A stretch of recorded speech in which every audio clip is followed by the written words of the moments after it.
Hello and welcome. स्वागत है आप सभी का हमारे शो में जिसका नाम है वास्तु विजडम। मैं हूँ राधा और मेरे साथ है गिरेंद्र भारती जी। इस शो पर हम डिस्कस करते हैं वास्तु विजडम के बारे में। ऐसा माना जाता है कि जब तक किसी इंसान के पास कोई ऐसा घर नहीं होता जहां पहुंचकर उसकी दिन भर की थकान उतर जाए, तब तक उसकी लाइफ थोड़ी सी अधूरी है। हम में से बहुत से लोगों का ये लाइफ गोल रहता है कि हमारे पास खुद का कोई ऐसा घर हो जहां पर हम हमारी फैमिली के साथ पीसफुली रह पाए। पर अपनी जीवन भर की कमाई किसी एक प्रॉपर्टी में डालने से पहले क्या हम उस प्रॉपर्टी के बारे में सही जानकारी लेते हैं? कोई एक जगह, कोई एक एनवायरनमेंट बहुत इंपैक्ट डाल सकता है हमारी पर्सनल लाइफ पर। तो चलिए आज भारती जी से जानते हैं about what precautions one should take before buying a property. Bharati ji, बहुत बहुत स्वागत है आपका हमारे इस शो में। नमस्कार। तो भारती जी, एक ऑब्वियस सा क्वेश्चन आता है इस टॉपिक पर कि वास्तु विजडम के हिसाब से हमें कोई भी प्रॉपर्टी लेने से पहले क्या क्या चीजें ध्यान में रखनी चाहिए? कोई भी अगर बिल्टअप प्रॉपर्टी कोई आदमी लेने जाता है, जैसे आप बना बनाया घर जब भी लेते हैं, सबसे इंपॉर्टेंट बात है ध्यान देने वाली, वो सबसे पहली तो ये है कि अगर वो प्रॉपर्टी किसी ने पहले से ओन कर रखी है तो हमको ये देखना चाहिए कि वो लोग इस प्रॉपर्टी को बेच क्यों रहे हैं। यानी उन लोगों की कुछ हिस्ट्री आपको जाननी पड़ेगी, चाहे आपको रिसर्च करवानी पड़े। क्योंकि अगर कोई बीमार या परेशान होकर, कोई इंसान दिवालिया होकर या कर्जे से परेशान होकर किसी प्रॉपर्टी को बेचता है, मतलब किसी मजबूरी की वजह से अगर किसी मजबूरी की वजह से अगर वो बेच रहा है, तो इसका मतलब कुछ ना कुछ उस जगह में दोष है जो उसको भारी पड़ा। वास्तु का दोष अलग अलग लोगों पे अलग अलग तरह से होता है, लेकिन जो एनर्जीज हैं जगह की वो इंडिविजुअल पे असर नहीं करती, वो सबके ऊपर समान रूप से करती हैं। तो वो जो पहले रह रहे थे, अगर उनकी हेल्थ में कोई डिफेक्ट है तो आदमी को बहुत ध्यानपूर्वक वो प्रॉपर्टी खरीदनी चाहिए। दूसरी बात यह है जो किसी बिल्टअप प्रॉपर्टी को लेते हुए ध्यान में रखना चाहिए कि आपका जो प्रोफेशन है उसके हिसाब से आपको कुछ खास डायरेक्शंस का ध्यान रखना चाहिए। जैसे अगर आप बिल्डर हैं या प्रॉपर्टी से रिलेटेड कोई काम करते हैं, या मैं कहता हूं अगर आपका किराने का भी काम है, यानी आप अर्थ से रिलेटेड सामान बेचते हैं, तो आपको उस नए वाले घर का साउथ वेस्ट जरूर चेक करना चाहिए। वो कट नहीं होना चाहिए या वहां पे इंबैलेंस ना हो। अच्छा, कट या इंबैलेंस का मतलब क्या हुआ? उसका मतलब ये हो, जैसे घर में आप देखते हैं ना, कई घर बिल्कुल चकोर नहीं होते। हाँ। क्योंकि अब हम बात कर रहे हैं बिल्टअप हाउसेस की, तो वो फ्लैट भी हो सकते हैं और फ्लैट्स में अक्सर कोई ना कोई कोना कट होता है। हाँ। तो अगर साउथ वेस्ट में इंबैलेंस होगा, साउथ वेस्ट अर्थ एलिमेंट है, वो उस तरह के लोगों को जो अर्थ से रिलेटेड काम करते हैं, यानी जो प्रॉपर्टी से रिलेटेड काम करते हैं, बिल्डर्स हैं, उनको बहुत नुकसान करेगा अगर वो कट होगा। ऐसे ही अगर कोई आदमी टीचर है, प्रोफेसर है, या उसका काम माइंड से रिलेटेड है, वो एजुकेशन से रिलेटेड कोई काम करता है, तो उसको नॉर्थ ईस्ट का बहुत ध्यान रखना है। कोई डॉक्टर है या किसी का मेडिकल स्टोर है या किसी के हॉस्पिटल्स हैं, उसको नॉर्थ ऑफ नॉर्थ ईस्ट का ध्यान रखना चाहिए कि वो हिस्सा कट ना हो। आर्टिस्ट के लिए क्या देखना चाहिए हमें घर पे? जी डेफिनेटली, आर्टिस्ट के लिए हमको साउथ ईस्ट डायरेक्शन देखनी चाहिए, north of north west direction देखनी चाहिए। तो ये तो बात मैं सिर्फ वास्तु के हिसाब से बता रहा हूँ। इससे ज्यादा भी डीपर हम जाते हैं अपने क्लाइंट्स के लिए कि हम उनके होरोस्कोपिकली चेक कर लेते हैं कि उनको कौन सी एंट्रेंस सूट करने वाली है और कौन सी डायरेक्शन उनके लिए बेस्ट है। बिल्टअप स्पेस में अगर आप बंगलो देख रहे हैं तो आपको ये भी ध्यान रखना है कि जो बिल्डिंग है उसकी हाइट किस तरफ बढ़ी हुई है, क्योंकि बहुत से मकान ऐसे होते हैं जिसमें नॉर्थ या नॉर्थ ईस्ट की तरफ हाइट पूरी सबसे ज्यादा होती है। जैसे सीढ़ियां अगर नॉर्थ ईस्ट में आ गई तो उसकी ममटी भी नॉर्थ ईस्ट में ही होगी। हाँ। तो आप समझिए उसकी हाइट सबसे ज्यादा नॉर्थ ईस्ट में हो गई तो साउथ वेस्ट डाउन हो गया, वो इम्बैलेंस बहुत प्रॉब्लमेटिक होता है। अब हम बात करेंगे प्लॉट अगर कोई इंसान लेना चाहे, क्योंकि ज्यादातर जो आम इंसान है, स्पेशली जो हमारी ऑडियंस है, वो प्लॉट सिर्फ इसलिए लेती है कि जो उनकी जीवन भर की कमाई है उसे किसी चीज में लगाया जाए, उससे फायदे मिले जाए। देखिए, प्लॉट खरीदने के लिए हमें सबसे पहले देखना होता है कि उसको किसी ने डंपिंग यार्ड तो नहीं बना रखा है। अक्सर ऐसा होता है कि अगर दो मकान बने हुए हैं, बीच में प्लॉट है,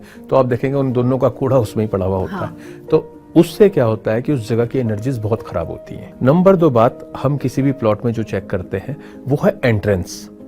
जैसे मैंने आपको पहले बताया कि 32 एंट्रेंसेस में हम लोग काम करते हैं, तो किसी भी इंसान को फेनेटिक नहीं होना है कि हमको खाली नॉर्थ और ईस्ट की तरफ ही मकान देखने हैं। साउथ और वेस्ट में भी दो दो डायरेक्शंस बहुत अच्छी होती हैं अगर वो प्रॉपर वे में कैलकुलेट करके ली जाए तो। इसके बाद जो सबसे इंपॉर्टेंट चीज है वो देखने की है कि जो स्लोप है प्लॉट का वो किस तरफ है, यानी नॉर्थ ईस्ट की तरफ डाउन होना चाहिए, साउथ वेस्ट की तरफ अप होना चाहिए, नॉर्थ में डाउन होना चाहिए, साउथ में अप होना चाहिए। और अगर नहीं है तो ये आपको देख लेना चाहिए कि आप इसे लेवल करा सकते हैं या नहीं। और ईस्ट की तरफ एंट्रेंस आइडियली होनी चाहिए है? नहीं, ऐसा कुछ नहीं है। मैं बताऊंगा आपको 32 एंट्रेंसेस में से लगभग 10 एंट्रेंस ऐसी हैं जो बहुत अच्छी हैं, जिसमें से दो एंट्रेंस तो ईस्ट वेस्ट नॉर्थ साउथ दोनों में ही है, और बाकी की 2 एंट्रेंस में से एक नॉर्थ ईस्ट में और एक साउथ में है। इसके अलावा जैसे हमने पहले बात करी बंगलोज की, तो मैं एक बात और कहना चाहूंगा कि सबसे इंपॉर्टेंट बात है कि अंडरग्राउंड वाटर टैंक या सेप्टिक टैंक्स कहां पर हैं ये जरूर से चेक कर लें, क्योंकि इस पे जल्दी से लोग ध्यान नहीं देते। और ये बहुत इंपॉर्टेंट पार्ट है वास्तु का कि अगर नॉर्थ में या नॉर्थ ईस्ट में इस तरह के इश्यूज हैं तो वो बहुत ज्यादा प्रॉब्लम देते हैं। इसकी क्या इंपॉर्टेंस है उनकी एनर्जीज की जो घर छोड़कर जा रहे हैं? आप और हम यहीं पर इस रूम में बैठकर बात कर रहे हैं, ये यहाँ पर रह जाने वाली है। आपको जान के हैरानी होगी, साइंटिस्ट इस बात तक पे काम कर रहे हैं कि महाभारत के काल में जो श्री कृष्ण ने अर्जुन को ज्ञान दिया था उसको किस तरह से रिवाइव किया जा सके। बहुत इंटरेस्टिंग। अगर आपका इंटरेस्ट होगा, I will give you the name of the book जिसमें ये जो ना पूरा इस पे रिसर्च करी हुई है। अगर कुछ लोग किसी क्लोज्ड स्पेस में बैठकर बहुत ज्यादा खुश रहते हैं या बहुत ज्यादा दुखी रहते हैं या वो हर समय लोगों को नुकसान पहुंचाने के फेरे में रहते हैं या वो हमेशा लोगों को फायदा देने के बारे में सोचते हैं, इन चारों बातों का कितना अलग इम्पैक्ट पड़ने वाला है। और वो भावनाएं, वो फीलिंग्स, वो थॉट पैटर्न्स वो वहां पर इंटैक्ट रहते हैं। जब कोई इंसान वहां पर जाकर बैठता है तो वो उनको पूरी तरह से फील करता है, और इसीलिए कुछ लोग किसी एक पर्टिकुलर जगह पर जाकर बहुत अच्छा या बहुत खराब महसूस करते हैं। बिल्कुल, कई जगह जाते ही ऐसी नेगेटिव फीलिंग आती है कि मन करता है यहाँ से निकल जाओ, तो वो इसी का इफेक्ट है, इसी का रिजल्ट है जी। आप हमारी जनता को इस टॉपिक पर हेल्प कीजिए कि वो ऐसी छोटी छोटी चीजें क्या ध्यान में रखें जो उन्हें इजीली याद भी रहें और प्लॉट या प्रॉपर्टी लेने से पहले उन्हें हेल्प करें वास्तु विजडम के अकॉर्डिंग। देखिए, सबसे पहले प्लॉट की बात करूं तो 4-5 बातें ध्यान में रखें। एक तो उनको एंट्रेंस चेक करनी है, एक उनको स्लोप चेक करना है, तीसरी बात उनको एनर्जीज चेक करनी है कि वहां पर डंपिंग ग्राउंड ना हो, और ये चीज देख लें कि वहां पर अंडरग्राउंड तो कुछ ऐसा नहीं बना हुआ है जिसकी वजह से उनको आगे प्रॉब्लम हो। कई बार अंडरग्राउंड सीवेज ग्राउंड्स भी रहते हैं बहुत पहले के, या सीवेज लाइंस रहती हैं। आपको बताऊं, मैंने गाजियाबाद में एक जगह करी थी, तो किसी के घर मेरे को ले गए, उन्होंने बताया कि इनके घर में 3 ऑपरेशन हो चुके हैं और चौथा ऑपरेशन थिएटर में ही था। तो वो कह रहे कि ये एक के बाद एक हो रहा है, तो इसका रीजन क्या है। मैंने जाकर एनर्जीज वगैरह चेक करी तो इट वाज टू नेगेटिव। फिर मेरे को वहां पे उनसे बात करके पता चला कि हर तीसरे घर में वहां यही कंडीशन थी। तो मैंने उनसे बोला कि ये जो एरिया है, मतलब that was like a compound building, ये लैंड का क्या हिस्ट्री है। तो उन्होंने बताया कि वो गाजियाबाद का पूरा डंपिंग ग्राउंड था, पूरे गाजियाबाद का कूड़ा वहां पे पड़ा करता था। बिल्डर ने वो जगह ली और उसे सफाई कराए बिना उसके ऊपर ही कंस्ट्रक्शन कर दिया, लेंटर डाल दिया और उसके ऊपर अपना बिल्डिंग खड़ी कर दी और वो उनको दे दी। अब आप इमेजिन करिए कि वो जो निगेटिविटी थी वो झेल कौन रहा था, वो जो लोग वहां पर उसके ऊपर रह रहे थे। इसीलिए मैं बोलता हूं कि अगर हम प्लॉट भी खरीद रहे हैं तो हमको पता होना चाहिए कि यहाँ पर पहले कोई शमशान घाट तो नहीं था, यहाँ पे कोई कब्रिस्तान तो नहीं था, या क्या, मतलब कई जगह पर हमको लगभग 50 साल तक की हिस्ट्री तो पता चल जाती है। बिल्कुल, और कब्रिस्तान और ये डंपिंग ग्राउंड्स के बारे में तो इजीली हम जान सकते हैं। आप इमेजिन कर सकते हैं कि किस तरह का वहां से रिजल्ट आने वाला है। जी, बिल्कुल। और दूसरी बात, जैसे अगर कोई बिल्टअप स्पेस लेता है या ऑफिस लेता है या घर लेता है, तो उसमें भी जो मेन बातें ध्यान रखने की कि आपकी height of the building, first of all आपकी एंट्रेंस हो गई।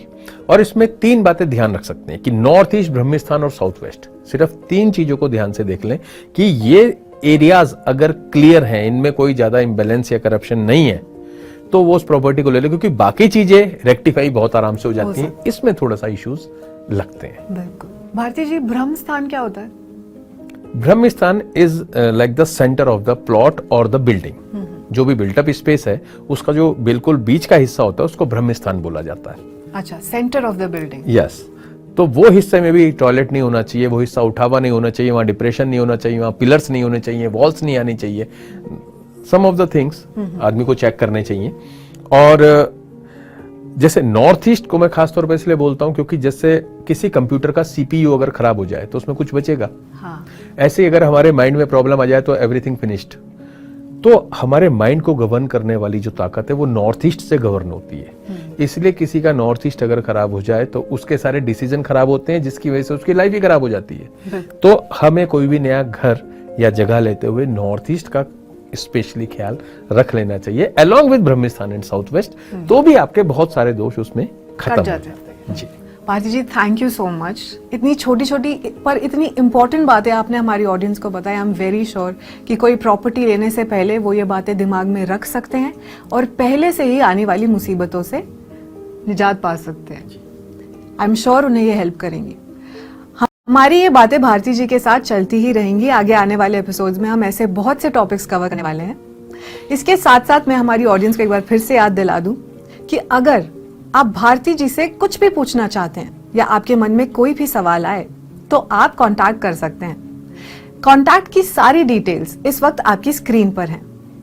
विदा लेते हैं आपसे with this beautiful coat that says, don't be satisfied with others stories, how things have gone with others, you unfold your own myth. अपनी thinking positive रखिए, अच्छा सोचिए, अच्छा पाइए। जल्दी मुलाकात होगी। नमस्कार, सी यू। एक ऐसा शो जो सुलझाएगा आपकी वास्तु संबंधित समस्याएं, सुलझेंगे आपके जीवन से जुड़े कई अनसुलझे सवाल भी।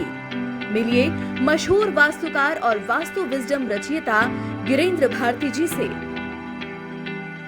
और सुलझाइए वास्तु संबंधित सभी समस्याएं।